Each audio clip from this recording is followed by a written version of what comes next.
नाशिकमधल्या संभाव्य वृक्षतोडीला अभिनेते सयाजी शिंदेंनी कडाडून विरोध केला। 100 जणांचं बलिदान देऊ पण एकही झाड तोडू देणार नाही। माणसं पेटून उठतील, मी फक्त निमित्त मात्र असेन असा इशारा शिंदेंनी दिला।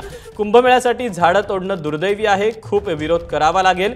झाडं तोडून 10 झाडं लावू हे फालतू विधान असल्याचं शिंदेंनी म्हटलंय। सरकार आपलं असूनही बेजबाबदारपणे वागत असल्याचं शिंदे यांचं म्हणणं आहे। खरं तर माझ्या तोंडात शिव्या येत आहेत, नागपूरला 45,000, कर्जतलाही शेकडो झाडं तोडतायत असं देखील शिंदे यांनी म्हटलेलं आहे।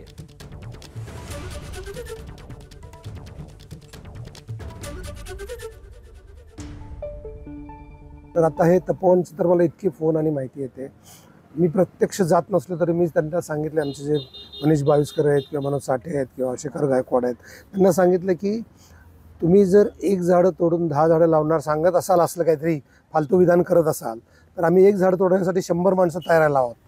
आम्ही 100 माणसं तिथं मरू पण एक झाड तोडू देणार नाही, अशा पद्धतीचा पवित्रा घ्या म्हटलं।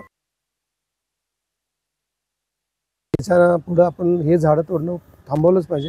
म्हणजे आज लोणंद सातारा रस्त्याला 4000 झाडं तोडतात, तर 400 वडाचे झाड आहेत। आम्ही म्हटलं हे असं का करताय, वाचवू शकतो ना, अशी कितीतरी झाडं वाचवू शकलो असतो आपण।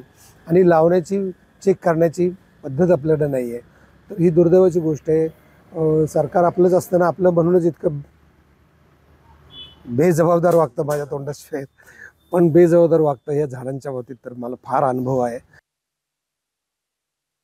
मला सुचत नाही अजून काय करावं, पण एक दिवशी ही सगळी लोक पेटून उठतील आणि ह्या उठण्याच्या परिस्थितीत आत्ता आहेत। मी तर निमित्त मात्र आहे, पण सगळ्या भागातून मला नागपूरला 45,000 झाडं तोडणार आहेत, कर्जतला झाडं तोडणार आहेत, मला सगळीकडून फोन येतात, सांगतात की तुम्ही सांगा काय करायचं। एबीपी माझा, उघडा डोळे बघा नीट।